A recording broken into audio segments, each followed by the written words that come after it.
why I draw one card a day and what I think is a good and very useful practice for self growth. What I do is I draw one card a day, whether or not I'm doing a larger reading. Apart from that, I specifically draw just one card of the tarot each day. And why do I do that? First of all, by reflecting on one card each day and really thinking about what does this mean in my life, we're able to better focus upon one specific theme. By reflecting on one card and really going deeply into this one card each day, tarot begins to become imprinted upon our innermost selves. It becomes part of our life's blood. We begin to dwell in the tarot, and the tarot dwells within us. Now, this is useful for so many things. First of all, tarot is a picture book. It is a book of images. And what you're doing on one side of this is you are teaching your conscious mind how to speak the subconscious language of symbol. So symbol is the oldest language. It probably existed before any kind of verbal language and is the universal language. It doesn't matter what verbal languages you may speak. There is a subconscious language that you then kind of have to interpret.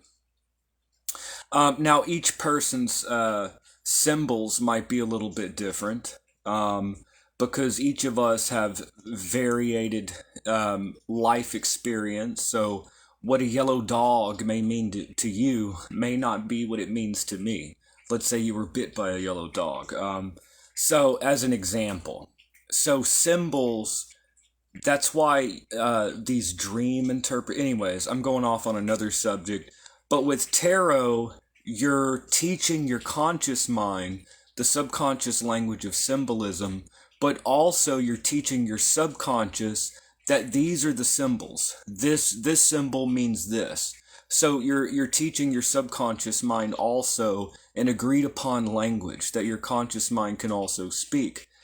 And you may find that as you work with tarot images may start to appear in dreams. You may find that in a dream you saw a hanged man suspended from one foot. You may find that in your dreams you found a woman opening, or is she closing, the mouth of a lion. And you've already taken a large step towards understanding what that dream or astral projection may mean because you already kind of understand these symbols. So again, what tarot does, it is a picture book.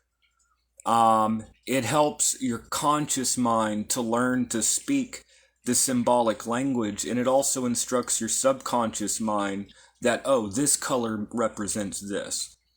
So again, the subconscious can a yellow dog may mean a different thing for somebody that was bit by a yellow dog than somebody that had a yellow dog that they, loved. And so, like, as an example, right? Symbols vary. But what tarot does is it gives us an agreed upon set of symbols. I think it's really important also reflecting on one card, whatever falls out of the deck. It may be a good card, it may be a negative card. What that does is tarot is a type of wheel. A wheel is a symbol of wholeness. It is a full cycle. Okay, you go through all the different variated aspects of human life and human experience. And when we don't shy away from the negative cards, we're forced to look at things that maybe we often don't like to look at. So if you rearrange the letters of tarot, you get the word rota, which means a wheel. So by not shying away from negative cards, we're able to look at things that sometimes we don't want to look at. So let's say that you draw a card that you don't like, such as sorrow or failure. A lot of people don't like to look at anything negative because that's a negative thought. But so you may need to look at where have you messed up and how can you turn these mess ups into triumphs? Or it may be that you're just beating your head against the wall with something that just ain't working out, and you just need to drop the situation, whether that's a job or whether that's whatever that may be. Maybe you just need to get out of there. Or if you draw sorrow, maybe there's something that you need to focus on. Maybe there's some type of grief that you never really let yourself get through. So I think it's important not to shy away from the negative cards. There is a creative usage also of the tarot, which is another topic, where you draw a card of what you're trying to manifest, but this is different. This is for divination. This is for what do I need to look at this day. So by drawing one card, in addition, separate, if you're doing a reading or a past, present, future outcome or a Celtic cross, whatever you're doing, apart from that, draw one card a day. That's what I do. And this card, you really spend your day thinking, what does this mean to me? And what I do, what I've done for years, is I make it my background screen of my phone and my lock screen. Now, why do I do that? That sounds silly. Well, it's very effective. I've used it for many years. By making the card of the day my background screen and my lock screen, every time I pick up my cell phone to check the time, anytime I pick up my phone to check messages or notifications, the card goes into my subconscious. So it's very useful to take one card, make it your background screen. Let's say you draw your card in the morning. When you go to work, think, what does this card mean?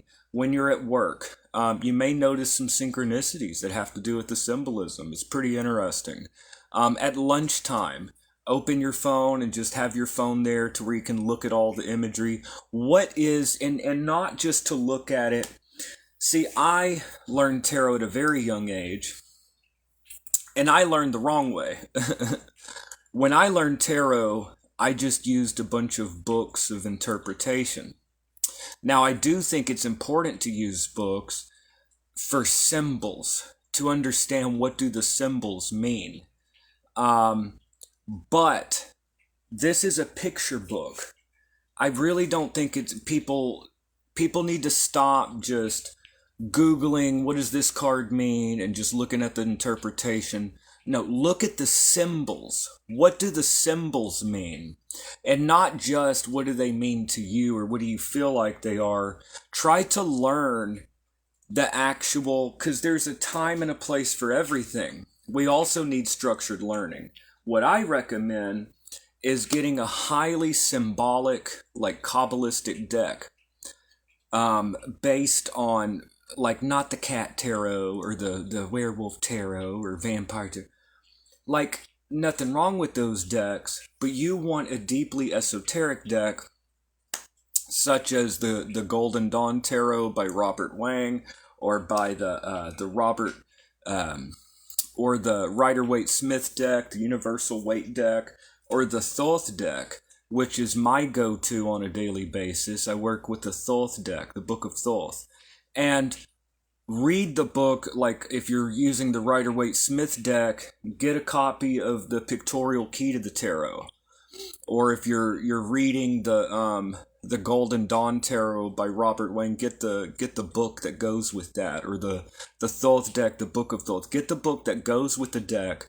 Learn about the meaning of each color.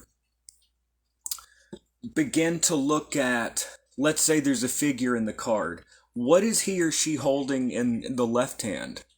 What is the person holding in the right hand? Is there a position of the body that means something?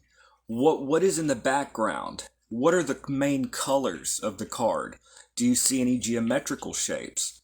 What is this thing off in the distance over here? So learning to look at every single aspect of the card. Is there a crown on the head? What is the person sitting upon a cube?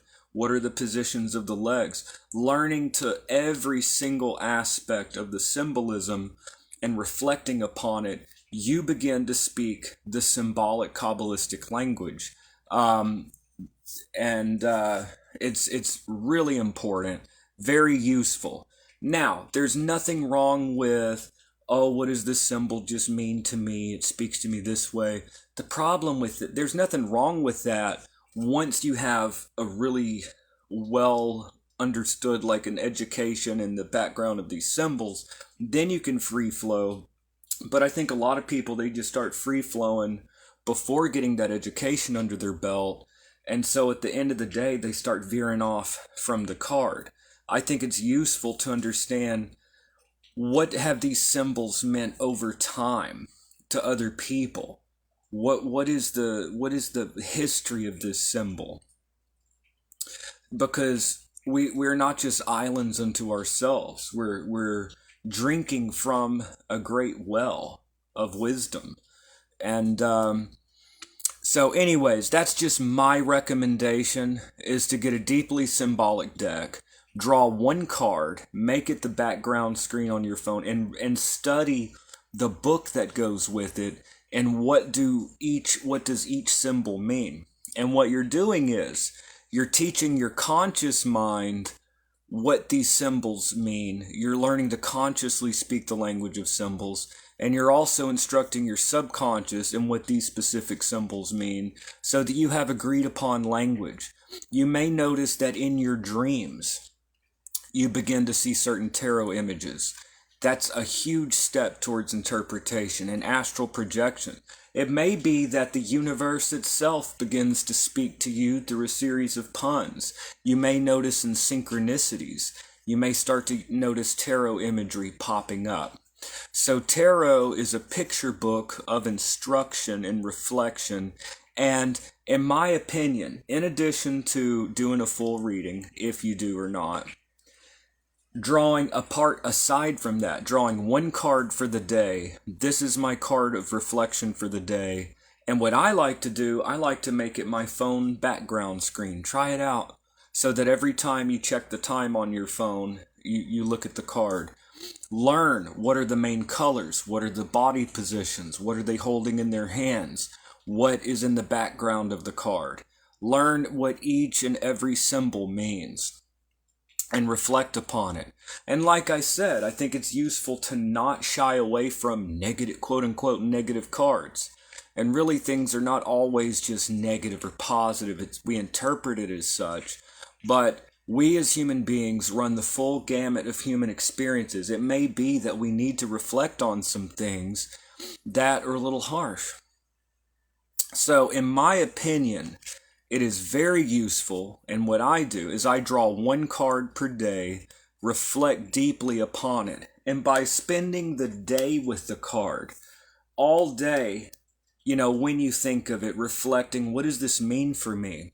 You begin to think of things that you normally wouldn't think of.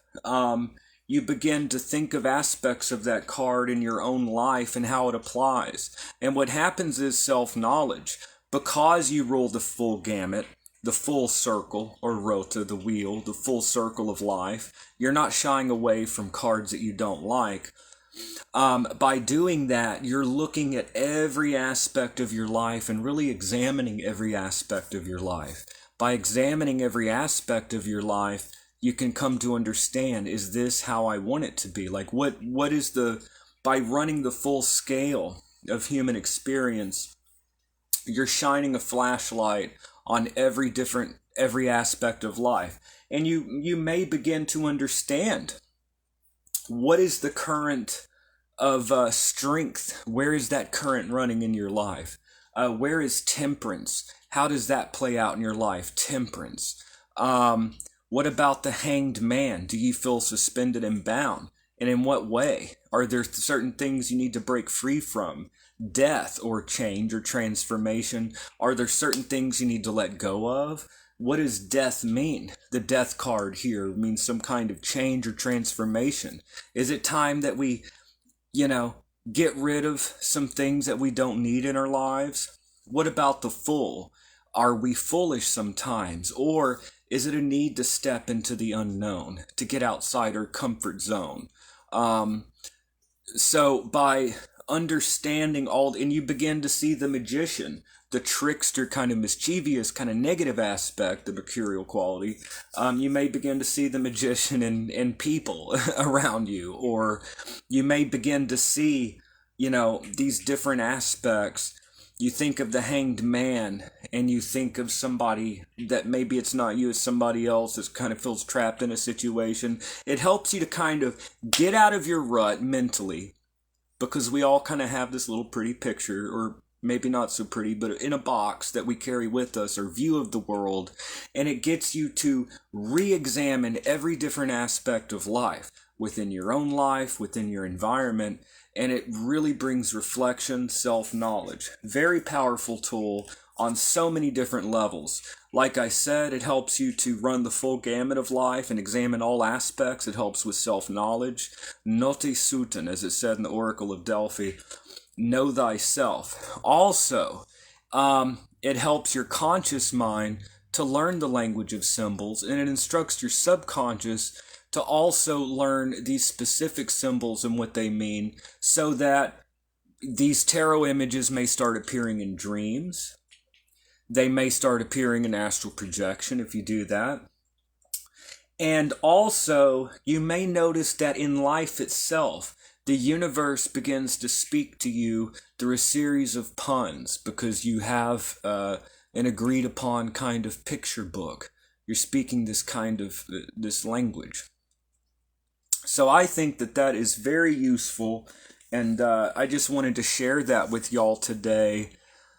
I think it's really useful, like this inner reflection, this meditative or contemplative, in this case, quality, where the tarot begins to be imprinted upon your innermost self. It begins to reflect through your life experience. You get to see the current of strength or temperance and how it plays out in your life, not just in an altar or in your ritual space, but out there in the world. Tarot becomes imprinted in your life's blood. It becomes part of your very being. You dwell in the cards and they dwell in you.